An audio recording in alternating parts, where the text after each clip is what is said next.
अस्सलाम वालेकुम। शहज़ादी वॉइस में खुशामदीद। सलाब और सालगिरह के साथ मैं हूँ आपकी होस्ट सालिहा राना। जी हाँ, आज का अनवान है सलाब और सालगिरह। तो चलिए शुरू करते हैं। आज अरसल की सालगिरह थी। घर को बहुत अच्छे तरीके से सजाया जा रहा था। अरसल की हर साल सालगिरह बड़ी धूमधाम से मनाई जाती थी, क्योंकि अरसल 3 बहनों का इकलौता भाई और तीनों बहनों से छोटा था। इसकी उम्र 14 साल हो गई थी। अरसल बहुत खुश था। इसके अब्बू इसके लिए ढेरों तोहफ़े ले आएंगे। इसके अलावा इसे दोस्तों और रिश्तेदारों से भी तोहफ़े मिलेंगे। अपनी सालगिरह की खुशी में अरसल भी अपनी बहनों के साथ घर को सजाने में मसरूफ़ था, जबकि इनकी अम्मी ब्यूटी पार्लर गई हुई थी।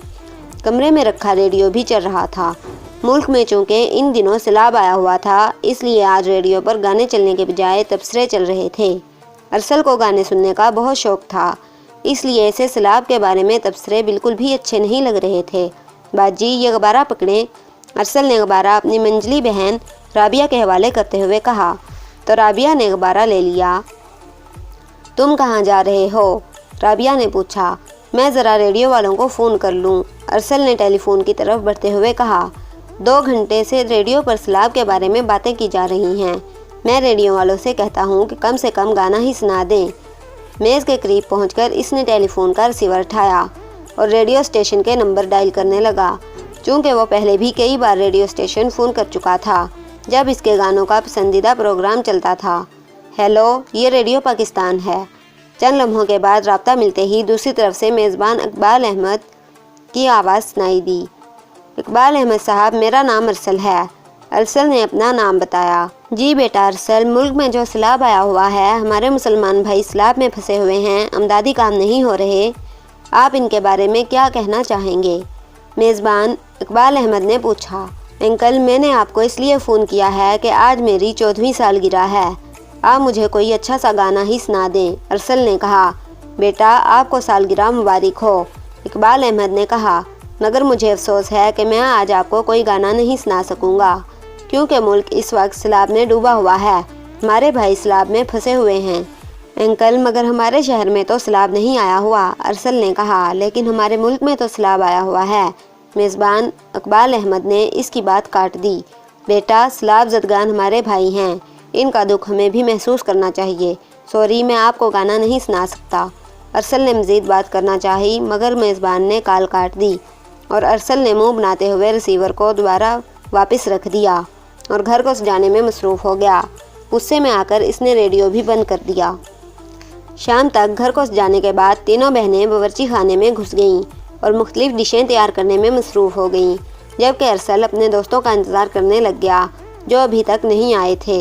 इसे हैरत और परेशानी हो रही थी कि इसके दोस्त भी नहीं आ रहे थे और ना ही इसके अब्बू घर आए थे। इसे याद था कि पिछले साल इसकी सालगिरह वाले दिन इसके अब्बू दफ्तर से जल्दी आ गए थे। न जाने आज वो क्यों लेट हो गए थे। इसने अब्बू को फ़ोन किया। अस्सलाम वालेकुम अब्बू, आप कहाँ हैं अब्बू? वालेकुम अस्सलाम अरसल, मैं घर आ रहा हूँ बेटा, ट्रैफिक में फंसा हुआ हूँ। अब्बू, मेरे लिए तोहफ़ा तो ले लिया है ना? बेटा, तोहफ़ा भी तुम्हें मिल जाएगा, मुझे घर तो आ लेने दो। अब्बू की आवाज़ आई। ओके अब्बू, मैं आपका इंतज़ार कर रहा हूँ, अरसल ने कहा और फिर इसने फ़ोन बंद कर दिया और समझ गया कि इसके अब्बू यकीनन इसके लिए कोई तोहफ़ा ऐसा ला रहे हैं जो इसके लिए सरप्राइज़ होगा, इसलिए वो बताना नहीं चाह रहे होंगे। थोड़ी देर के बाद इसके अब्बू और अम्मी भी आ गए। अरसल ने देखा कि इसके अब्बू बहुत संजीदा थे, जबकि इसकी अम्मी ने भी मेकअप नहीं किया हुआ था। उन्होंने सबको सलाम किया और सजे हुए घर को देखने लगे। फिर वो सब ड्राइंग रूम में बैठ गए। अब्बू, अभी तक कोई मेहमान नहीं आया। अरसल की बड़ी बहन इकरा ने कहा। मैंने इन्हें मना कर दिया था, अब्बू ने कहा। तो चारों बहन भाई चौंक कर अब्बू को देखने लगे। अब्बू, आपने इन्हें मना क्यों किया है? अरसल की बहन नाजिया ने हैरत भरे लहजे में पूछा। इसलिए कि हम अरसल की सालगिरह नहीं मना रहे, अम्मी ने कहा। तो सब एक बार फिर हैरानकुन नज़रों से देखने लगे। अरसल का चेहरा लटक गया था। अब्बू, क्या अम्मी दुरुस्त कह रही हैं? अरसल ने पूछा। हाँ बेटा, हम तुम्हारी सालगिरह नहीं मना रहे, अब्बू ने इस बात में सर हिलाते हुए गंभीर लहजे में कहा। इसलिए कि हमारे मुल्क में सैलाब आया हुआ है, जिसमें लाखों लोग मर चुके हैं और इतने ही मुतासिर हैं, जिनमें मासूम बच्चे, लड़कियां, औरतें और मर्द शामिल हैं। शाम को मैंने अपने दफ्तर में टीवी पर सैलाब ज़दा लोगों को देखा तो मेरा दिल फटने लगा था। مجھے ان متاثرہ لوگوں کو دیکھ کر رونا آ رہا تھا کہ ہم لوگ یہاں خوشیاں منا رہے ہیں، فلمیں دیکھ رہے ہیں، ناچ گانے ہو رہے ہیں، لیکن ہمیں ان متاثرہ افراد کا ذرا بھی خیال نہیں آ رہا۔ ابو جذباتی انداز میں بولتے چلے گئے۔ ان لوگوں کا گھر بار ختم ہو گیا ہے، سامان سیلاب میں بہہ گیا، کھانے کو کچھ نہیں مل رہا۔ میں نے خود کو ان لوگوں کی جگہ پر رکھ کر دیکھا ہے کہ اگر ہم ان کی جگہ ہوتے تو ہمارا کیا حال ہوتا۔ اس لیے بیٹا میں نے ارسل کی سالگرہ ملتوی کر دی ہے، اور جو میں نے ارسل کے لیے تحائف خریدنے تھے وہ رقم میں نے سیلاب زدگان فنڈ میں جمع کرا دی ہے۔ ڈرائنگ روم میں خاموشی چھائی ہوئی تھی، سب ابو کی باتیں سن رہے تھے۔ ابو نے پھر کہا، آج ہم مسلمانوں میں انسانیت ہی نہیں رہی، لوگ سیلاب میں پھنسے افراد کو نکالنے کے لیے بھی پیسے بٹور رہے ہیں۔ توبہ ہے، کیسا زمانہ آ گیا ہے۔ ابو آپ نے سالگرہ ملتوی کر کے بہت اچھا فیصلہ کیا ہے، اقرا نے کہا۔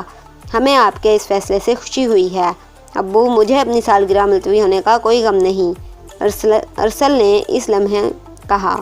مجھے خوشی اس بات کی ہے کہ آپ کی باتوں نے میری آنکھوں سے پردہ ہٹا دیا ہے، کیونکہ دوپہر کو میں نے ریڈیو اسٹیشن فون کر کے گانے کی فرمائش کی تھی جو کہ میزبان نے پوری نہیں کی تھی، اور مجھے بہت غصہ آیا تھا۔